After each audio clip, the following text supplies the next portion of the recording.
नमस्कार, India news Uttar Pradesh Uttarakhand देख रहे हैं आप और आपके साथ मैं हूं अपूर्वा सिंह। बुलेटिन की शुरुआत कर रहे हैं लखनऊ से। खबर मिल रही है जहां मंदिर मस्जिद में लाउड स्पीकर पर पुलिस काफी ज्यादा सख्त हो गई है। धार्मिक स्थलों से लाउड स्पीकर हटाने का अभियान चल रहा है। डीजीपी के आदेश पर पुलिस का एक्शन है। ध्वनि प्रदूषण कम करने के लिए ये अभियान चलाया गया है। इमामों और पुजारियों से पुलिस ने बातचीत भी की है। तो लखनऊ से ये बड़ी खबर, मंदिर मस्जिद में लाउड स्पीकर को लेकर पुलिस अब सख्त कार्रवाई कर रही है। लाउड स्पीकर्स को हटवाए जा रहे हैं मंदिर और मस्जिदों से। डीजीपी के आदेश पर पुलिस का ये एक्शन देखने को मिल रहा है। ध्वनि प्रदूषण कम करने के लिए ये अभियान चलाया जा रहा है। तो इमामों और पुजारियों से भी पुलिस ने बातचीत की है। तो लखनऊ से ये जानकारी आपको दे रहे हैं जहां मंदिर मस्जिद में लाउड स्पीकर पर पुलिस एक बार फिर से सख्त नजर आ रही है। धार्मिक स्थलों से लाउड स्पीकर हटाने का जो अभियान है वो एक बार फिर से चलाया जा रहा है। डीजीपी के आदेश पर पुलिस लगातार एक्शन ले रही है। ध्वनि प्रदूषण कम करने के लिए ये कार्रवाई की जा रही है और ऐसे में मस्जिदों के इमाम और मंदिरों के पुजारियों से भी बातचीत की जा रही है। ये बड़ी जानकारी इस वक्त की आपको दे रहे हैं। धार्मिक स्थलों से लाउड स्पीकर हटाने का जो अभियान है वो एक बार फिर से शुरू हो चुका है। डीजीपी के आदेश पर पुलिस का ये एक्शन देखने को मिल रहा है। ध्वनि प्रदूषण कम करने के लिए अभियान चलाया जा रहा है।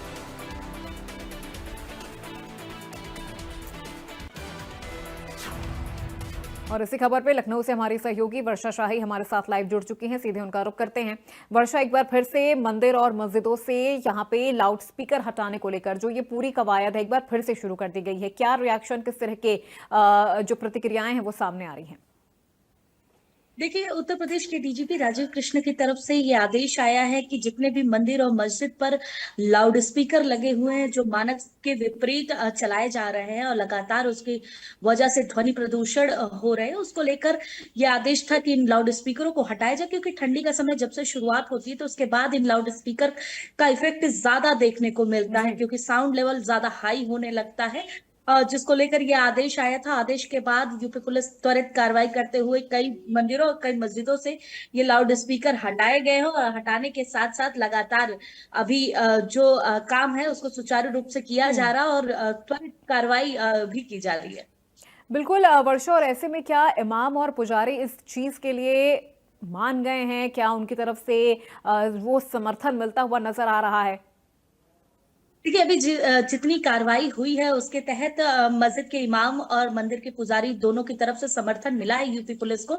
और उसी तरीके से प्रतिक्रिया भी आ रही है। और क्योंकि पहले आदेश जारी हो चुका था, उसी के अनुसार ये कार्रवाई लगातार चल रही है, तो उसको हम्म। लेकर अभी किसी भी तरीके का विरोध नहीं देखा गया, बल्कि सभी तरफ से साथ देते हुए ये यूपी पुलिस की कार्रवाई हो रही है। लोग अपने अपने मस्जिदों से भी लाउड स्पीकर उतारते हुए भी नजर आ रहा है। यूपी पुलिस की कार्रवाई भी होती हुई नजर आ रही है। बिल्कुल वर्षा, और देखिए अगर यहाँ पर ये समझे कि अगर क्योंकि पुलिस की तरफ से ये भी कहा जा रहा है कि एक तय मानक यहाँ पर बनाया गया है, तो जो अगर तय मानक के अनुसार यहाँ पर अगर नॉइस पॉल्यूशन की कंडीशन बनती है तो फिर उनके खिलाफ किस तरह की कार्रवाई होगी?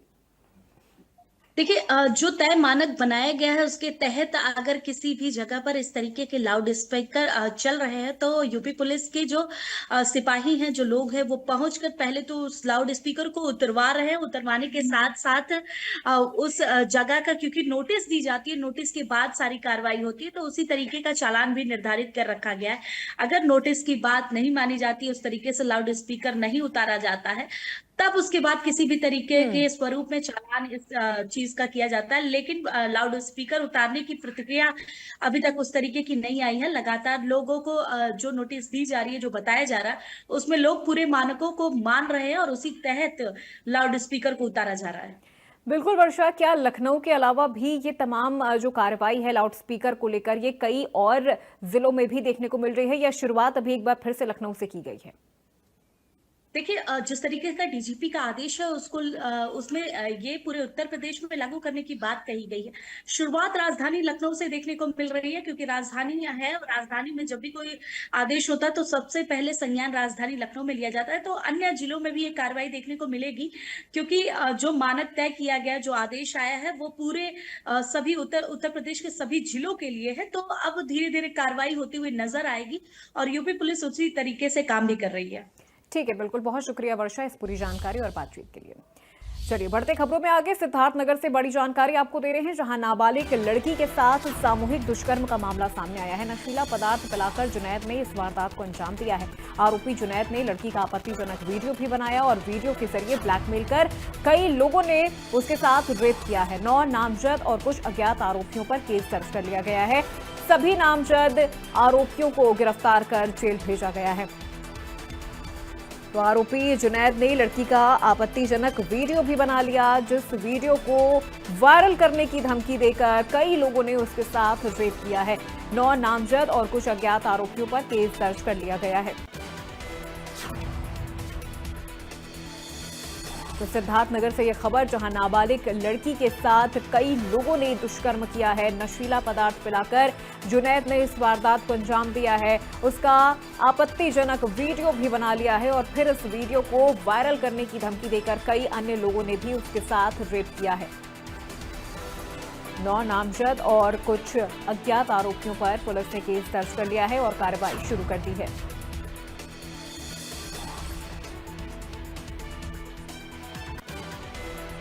और ज्यादा जानकारी के लिए सीधे रुख करते हैं हमारे सहयोगी उमेर सिद्दीकी का, हमारे साथ लाइव जुड़ चुके हैं। उमेर, जानकारी दीजिए इस पूरे मामले को लेकर, पुलिस की तफ्तीश कहां तक पहुंची है और क्या है ये पूरा मामला? बिल्कुल, मैं आपको बता दूं, सिद्धार्थनगर में सनसनीखेज वारदात से पूरे जिले में हड़कंप मचा हुआ है। अब मैं आपको बता दूं कि सिद्धार्थनगर जिले के कपिलवस्तु कोतवाली क्षेत्र में रहने वाली एक 17 वर्षीय नाबालिग बच्ची के साथ जुनैद नाम के युवक ने पहले दोस्ती किया। उसके बाद फिर उसे मिलने के लिए बुलाया। जब उसने मिलने के लिए बुलाया, उसके बाद उसने टॉफी में नशीला कुछ पदार्थ मिलाकर उसको खिला दिया, जिसके बाद बच्ची बेहोश हो गई।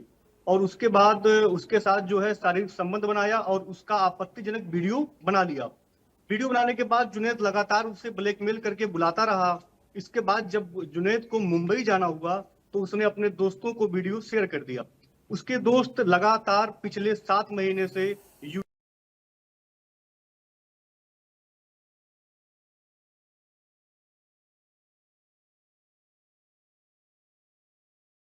को वीडियो दिखा दिखाकर लगभग 9 लोग नामजद हैं। इसके अलावा करीब 6-7 लोग ऐसे हैं जिसका नाम उस युवती को नहीं पता है। तो करीब 1 दर्जन से अधिक लोगों ने उस बच्ची के साथ वीडियो दिखा दिखाकर ब्लैकमेल करके दुष्कर्म किया। मामला प्रकाश में आने के बाद सिद्धार्थनगर के कपिलवस्तु पुलिस ने लगभग 9 लोगों के विरुद्ध नामजद मुकदमा दर्ज किया है और अन्य कई लोगों को उसमें जो है गिरफ्तार भी कर लिया है। हालांकि आज जब हमने जो है सिद्धार्थनगर पुलिस से बात किया, उन्होंने बताया कि जितने भी आरोपी थे नामजद, 9 लोगों को गिरफ्तार कर लिया गया है और जो अज्ञात थे उन सभी की तलाश जो है की जा रही है और भी इसमें कौन कौन लोग शामिल थे, सभी पहलुओं पे जांच हो रही है। ठीक है, बिल्कुल उमेर। और ऐसे में चूंकि ये मामला काफी ज्यादा संगीन हो जाता है, क्या जो मुख्य आरोपी है जो मुंबई चला गया है, क्या उसकी भी तलाश की जा रही है? क्या उसकी भी गिरफ्तारी यहाँ पर करने के लिए क्या कुछ किया जा रहा है? जी बिल्कुल, मैं आपको बता दूं कि जो मुख्य आरोपी था जुनैद, इसने पूरा जो है पहले इस बच्ची को बुलाया, उसके बाद उसका आपत्तिजनक वीडियो बनाया और इसने ही वीडियो बना के अपने दोस्तों के साथ शेयर किया। तो जो जुनैद था उसे भी कल सिद्धार्थनगर पुलिस ने गिरफ्तार कर लिया है और अन्य जो अज्ञात थे उनकी तलाश की जा रही है। उसमें कौन कौन लोग शामिल थे, पुलिस का कहना है कि किसी भी हाल में जो भी दोषी हैं वो बख्शे नहीं जाएंगे। इसके अलावा जब आज हमने पीड़िता से बात किया तो पीड़िता का साफ तौर पर कहना यह है कि जितने भी आरोपी हैं सबके घर पे बुलडोजर चलनी चाहिए। ठीक है, बिल्कुल। बहुत शुक्रिया उमेर इस पूरी जानकारी और बातचीत के लिए।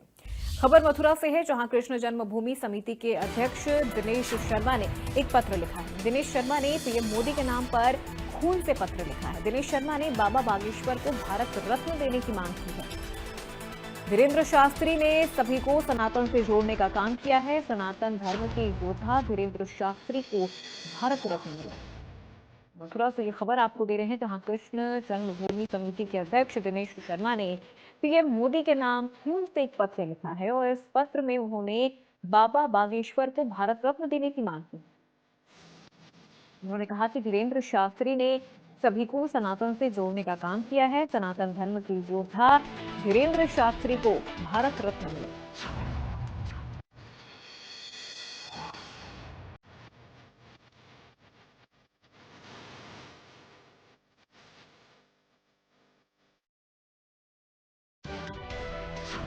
सहयोगी वीर नारायण हमारे साथ लाइव जुड़ चुके हैं, सीधे उनका रुख करते हैं। वीर नारायण, क्या जानकारी मिल रही है? यहाँ पर खून के जरिए एक पत्र लिखा गया है और पत्र के जरिए मांग की गई है कि धीरेन्द्र कृष्ण शास्त्री को भारत रत्न दिया जाए।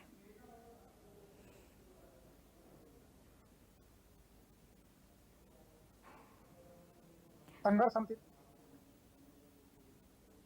प्रधानमंत्री नरेंद्र मोदी के नाम एक खून से पत्र लिखा गया और उस पत्र में ये कहा गया है कि धीरेन्द्र शास्त्री को भारत रत्न मिलना चाहिए, क्योंकि धीरेन्द्र शास्त्री सनातन के योद्धा हैं, सनातन की।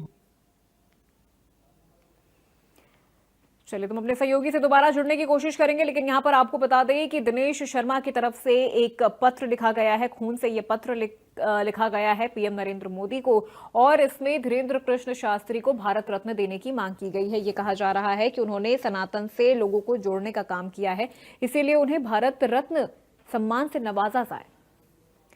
तो दिनेश शर्मा ने पीएम मोदी के नाम एक पत्र लिखा है, खून से ये पत्र लिखकर उन्होंने भारत रत्न देने की मांग धीरेन्द्र कृष्ण शास्त्री से की है। हमारे सहयोगी वीर नारायण हमारे साथ जुड़ गए हैं। जी वीर नारायण, अब अपनी जानकारी दीजिए, क्या कुछ आप बता रहे थे इस पूरे मामले को लेकर? देखिए प्रबल, जिस तरीके से दिनेश शर्मा जो है वो श्री कृष्ण जन्मभूमि संघर्ष समिति न्यास के अध्यक्ष हैं और उनके द्वारा आज प्रधानमंत्री नरेंद्र मोदी के नाम एक पत्र लिखा गया और उस पत्र में उन्होंने कहा कि धीरेन्द्र शास्त्री सनातन के योद्धा हैं, सनातन की बात करते हैं और सनातन पद यात्रा दिल्ली से वृंदावन के लिए निकाल रहे हैं, तो उन्हें भारत रत्न मिलना चाहिए। तो इस तरीके के अब जो धीरेन्द्र शास्त्री को जिस तरीके से भारत रत्न देने की जो मांग है वो दिनेश शर्मा के द्वारा की गई और उस मांग का बैठ के साधु संतों ने समर्थन किया है। संतों का कहना है कि जिस तरीके से धीरेन्द्र शास्त्री सनातन को जोड़ने का काम कर रहे हैं, सभी को जिस तरीके से भगवान के प्रति आस्था लोगों में दिखाई दे रही है, तो कहीं ना कहीं इसके पीछे धीरेन्द्र जो शास्त्री हैं वो तमाम तरीके की जो आयोजन है वो इस तरीके करते रहते हैं और अभी एक बड़ा आयोजन उनके द्वारा किया जा रहा है, सनातन जोड़ो पद यात्रा। तो इसके लिए अब उन्हें भारत रत्न देने की मांग श्री कृष्ण जन्मभूमि न्यास के जो अध्यक्ष है दिनेश शर्मा, उन्होंने की और बाकायदा देश के प्रधानमंत्री नरेंद्र मोदी को खून से पत्र लिख करके ये सब कहा गया है। अब देखना यही होगा कि क्या धीरेन्द्र शास्त्री को प्रधानमंत्री द्वारा यानी कि भारत सरकार द्वारा भारत रत्न से नवाजा जाएगा। अब लोगों को इंतजार है और लोगों में काफी उत्साह भी है। उनका साफ तौर से कहना, देखिए एक बड़ा बयान ये भी है दिनेश शर्मा का, उन्होंने हनुमान जी से धीरेन्द्र कृष्ण शास्त्री की तुलना की। जिस तरीके से हनुमान जी चंचल थे उसी तरह चंचलता धीरेन्द्र कृष्ण शास्त्री में दिखाई देती है और वो सनातन को लेकर के हमेशा से ही उत्साहित नजर आते हैं। सनातन से जोड़ने के लिए जो तमाम जो साधु संत हैं उनका वो समर्थन मांगते हुए नजर आ रहे हैं। तमाम तरीके से ब्रज 84 कोस में उन्होंने भ्रमण किया था और सनातन को जोड़ने के लिए घर घर वो गए थे और उन्होंने कहा था कि सभी को सनातन से जुड़ना है, सनातन पदयात्रा में शामिल होना है और ये पदयात्रा दिल्ली के छतरपुर से शुरू होकर वृंदावन। ठीक है, चलिए, बहुत शुक्रिया वीर नारायण शर्मा इस पूरी जानकारी और बातचीत के लिए। खबर फिरोजाबाद से आपको दे रहे हैं, जहां पर महिला के साथ देर रात छेड़छाड़ का मामला सामने आया है। पुलिस ने कार्रवाई की जगह पीड़ित का ही शोषण किया है। पीड़ित महिला के खिलाफ पुलिस ने एफआईआर लिखी है। पीड़ित ने रो रो कर थाने के सामने न्याय की गुहार लगाई है। पीड़िता के समर्थन में उतरे बीजेपी कार्यकर्ता के खिलाफ भी एफआईआर दर्ज कर ली गई है। बीजेपी नेताओं, शहर के संभ्रांत लोगों ने थाने का घेराव किया है। फिरोजाबाद से ये खबर, जहां पर एक महिला के साथ छेड़छाड़ की वारदात हुई है, जिसमें महिला के खिलाफ ही पुलिस ने यहां पर केस दर्ज कर दिया है। पीड़ित महिला के खिलाफ ही पुलिस ने एफआईआर दर्ज की है। पीड़िता ने रो रो कर थाने के सामने न्याय की गुहार लगाई है। पीड़िता के समर्थन में उतरे बीजेपी कार्यकर्ता के खिलाफ भी एफआईआर दर्ज कर ली गई है। फिरोजाबाद से ये खबर, महिला के साथ देर रात छेड़छाड़ का मामला, जहां पुलिस ने कार्रवाई की जगह पीड़िता का ही शोषण किया है और पीड़ित महिला के खिलाफ पुलिस ने एफआईआर लिखी है।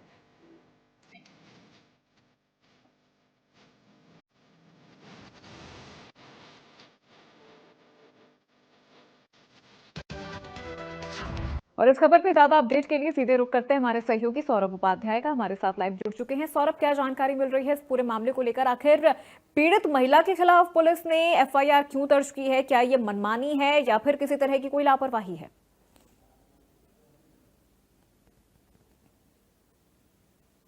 सौरभ, आप अपना माइक अनम्यूट कर लीजिए।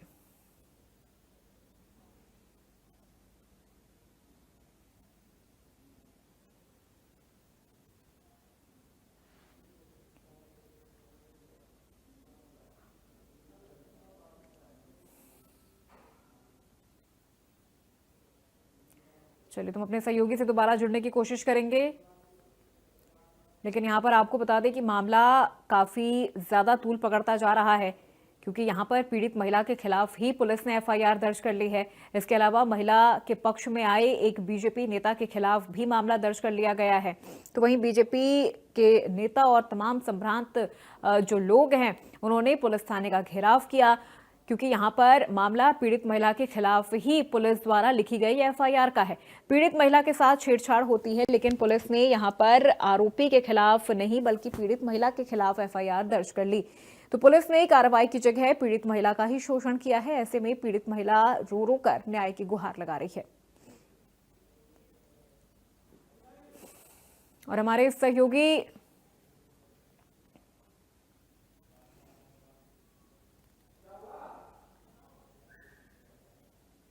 तो पीड़िता ने रो रो कर न्याय की गुहार लगाई है। महिला के साथ देर रात छेड़छाड़ की वारदात को अंजाम दिया गया है, लेकिन पुलिस ने आरोपी के खिलाफ एफआईआर न करके पीड़ित महिला के खिलाफ ही एफआईआर दर्ज कर ली है। साथ ही महिला के पक्ष में आए एक बीजेपी नेता के खिलाफ भी एफआईआर दर्ज कर ली गई है। तो पीड़िता ने रो रो कर थाने के सामने न्याय की गुहार लगाई है। पीड़िता का कहना है कि यहां पर आरोपी को छोड़कर उसके खिलाफ ही एफआईआर दर्ज कर ली गई है। उसे घंटों पुलिस थाने बिठा के रखा गया है, थाने के चक्कर कटवाए जा रहे हैं। तो वहीं महिला के समर्थन में अब कई लोग पुलिस थाने पहुंच चुके हैं।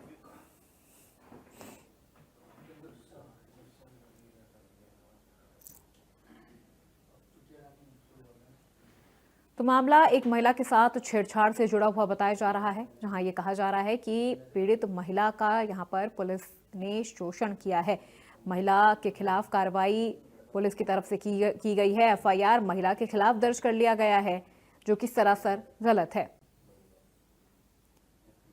तो पीड़िता ने थाने के सामने रो रो कर न्याय की गुहार लगाई है। पीड़िता का कहना है कि उसे न्याय चाहिए। उसे घंटों थाने बिठा के रखा गया और थाने के चक्कर कटवाए जा रहे हैं।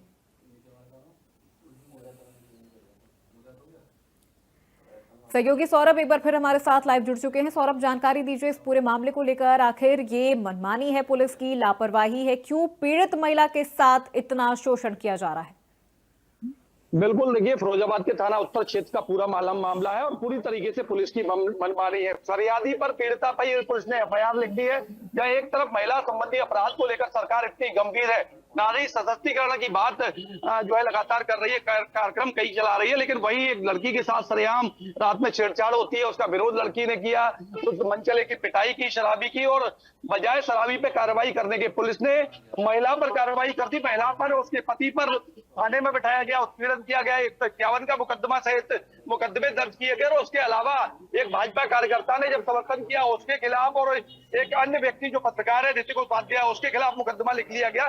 पीड़िता इंडिया न्यूज के साथ मौजूद है और रो रो कर गुहार लगा रही है। क्या पूरा मामला था? पूरा मामला ये है, भानु उपाध्याय, इन लोगों ने मेरे साथ में बदतमीजी की है। यहाँ तक कि मैं मेरे शरीर पर हटाने की कोशिश की थी। मुझे कह रहा था, अरे तू ऐसी है, तू ऐसी है। जब मैंने अपने लिए विरोध किया तो फिर मैंने इसको मारा, तो इसने उल्टा ही मेरे नाम पे मुकदमा करा दिया। 151 है, मुझे मेरे हस्बैंड को हमको बता दिया। मेरे हस्बैंड का तो कोई मतलब ही नहीं था, तो कुछ पता मेरे को ये बोल नहीं सकता है। फिर भी उन्होंने सिर्फ उसको समझाया, सिर्फ मारपीट तो मैंने किया। मेरे हस्बैंड को उसने मेरा मतलब आप पर उल्टी कार्रवाई की गई है पुलिस ने? मेरे ऊपर उल्टी कार्रवाई की है, मेरे ऊपर मुकदमा लगा दिया गया। 151 का मैंने बेल कराई और मेरे हस्बैंड को मेरा मतलब 24 घंटे थाने में बिठा के रखा। उनका किसी मतलब नहीं था। मैं चाहती हूँ मुझे इंसाफ मिले।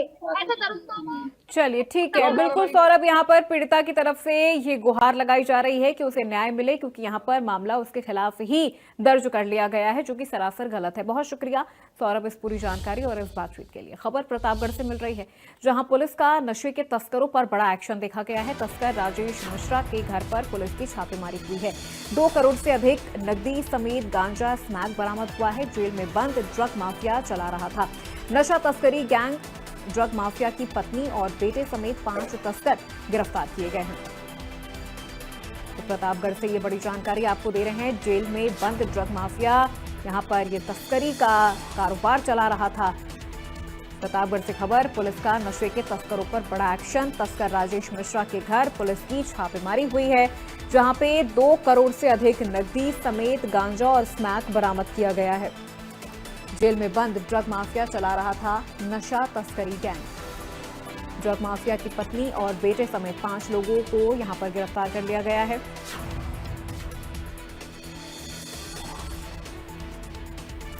तो खबर प्रतापगढ़ से आपको दे रहे हैं, पुलिस का नशे के खिलाफ ये बड़ी कार्रवाई, जहां पर ड्रग माफिया जेल के अंदर से ही तस्करी का ये कारोबार चला रहा था। तस्कर राजेश मिश्रा के घर पर पुलिस की छापेमारी।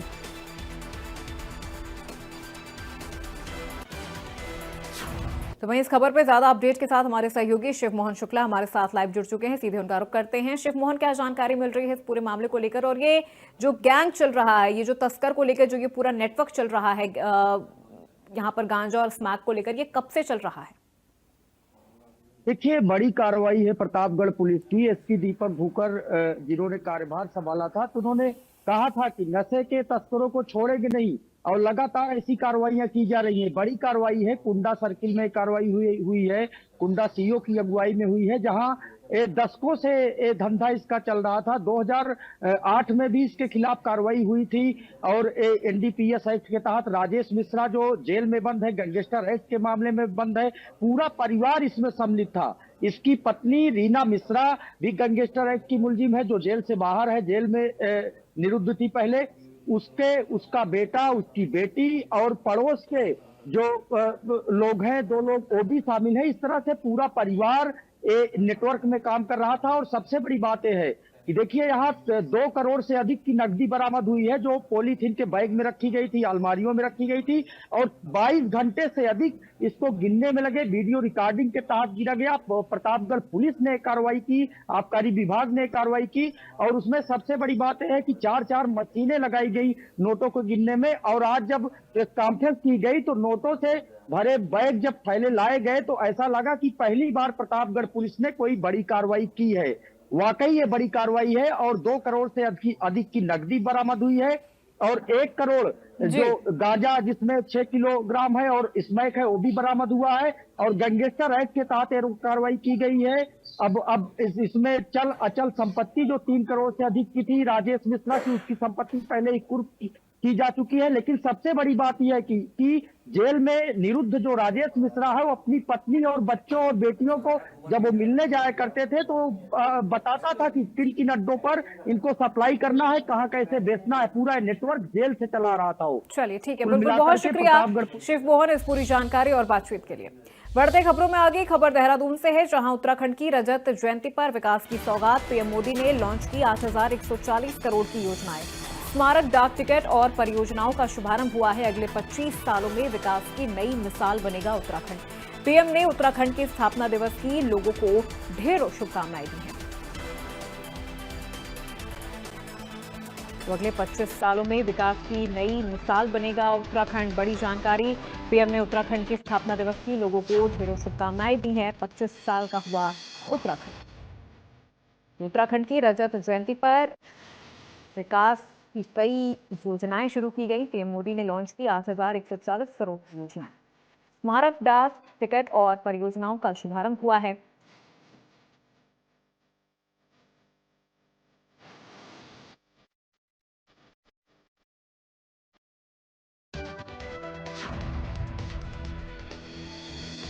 और इस खबर पर ज्यादा जानकारी के साथ हमारे सहयोगी शुभम कोटनाला हमारे साथ लाइव जुड़ चुके हैं। शुभम, क्या जानकारी मिल रही है? तमाम योजनाओं को लेकर जनता का क्या रिएक्शन देखने को मिल रहा है?